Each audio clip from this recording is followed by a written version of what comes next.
Hi guys, welcome back again to my channel. So ayan nga guys, papunta po tayo ngayon ng DCC. Magkita-kita po kami ng ating mga sister sa simbahan. Mamayang alas 5 ay may revival po kami. So yun guys, outbound po kasi ngayon sa church. Kaya tayo guys, tutunghayan niyo po mamaya ang aming revival ng praise. Ayan po tayo.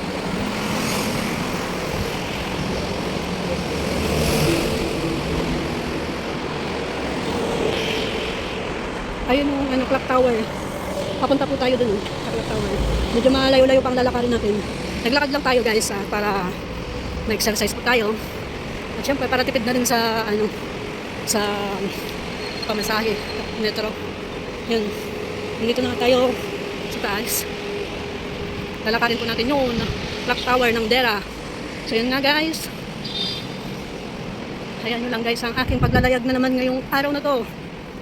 Mag 4:35 ng hapon dito sa Dubai. Yun. So yun guys.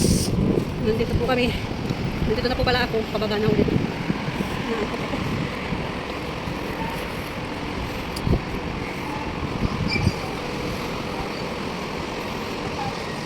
So nandito na nga tayo guys. Nakatawid na tayo ng pasada.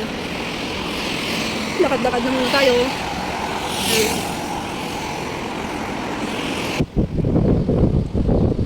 So ayan nga guys. Nandito po tayo ngayon sa lapit na po tayo sa clock tower. Ayun. Ayan guys. Dito po ako nanan papunta dun sa may kabilang park yung pinagdagingan ko. Sarap lang, payapa lang ang payapa lang ang kapaligiran guys. Ayan guys. Ayan ang clock tower. So ayan nga guys yung clock tower.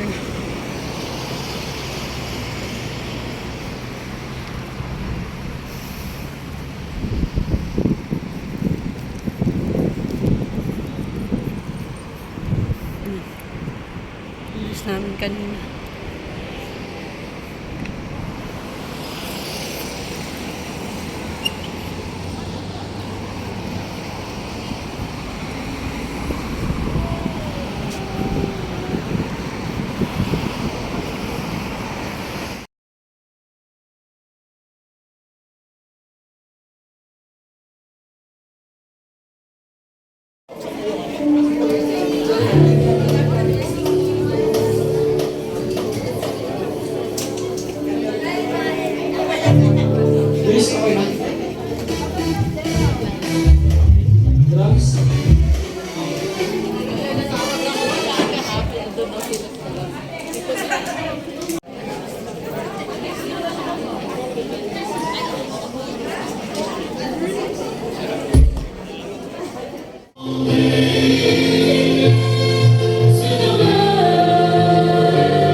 Inialay ang lahat, ika'y tapat, mananatiling tapat, tapat sa pangako mo, tapat sa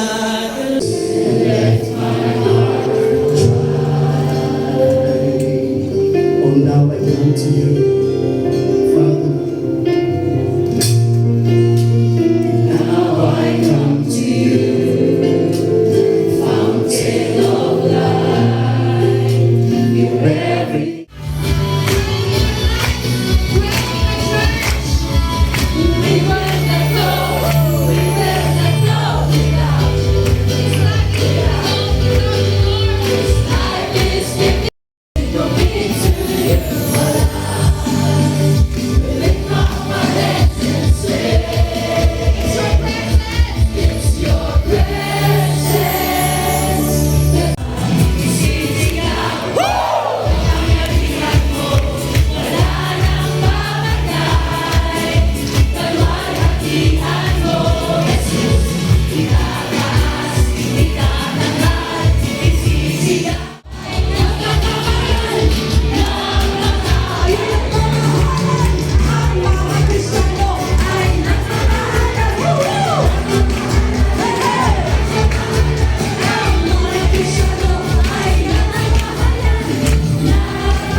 At sa lahat na nakaupo pa lang dyan, na dati kang worship leader, na dati kang dance, na ika'y kinakatok ng Panginoon. Kailan po ba? Ako po ay more than willing to coordinate to you. Sa lahat ng gusto mag-ministry sa Panginoon, tayo ay Rosemary. Amen po? Tinatawag na po tayo ng Panginoon, malapit na malapit na yun. Tayo po ay tumayo.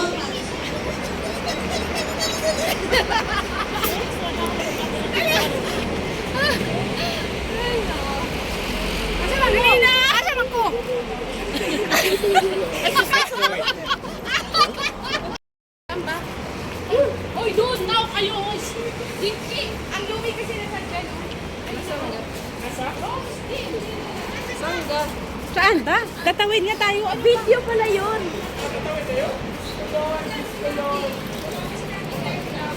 Uy, ano ba? Saan ba talaga? Basta lumakad ka. Halakad ka. Hi guys. Naliligaw na kami ng landas. Importante na sa amin ang camera. Importante lang dito. Importante na sa amin ang camera. Oh, dito daw.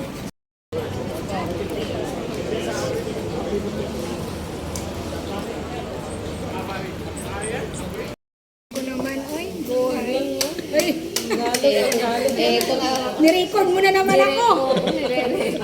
Hindi naman ako makawala niyan. English siya kanina, English yung ano, kaya pababa na yung dugo ng ilong niya. Ano nang Tagalog bumulik?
Thank you guys for watching. God bless everyone.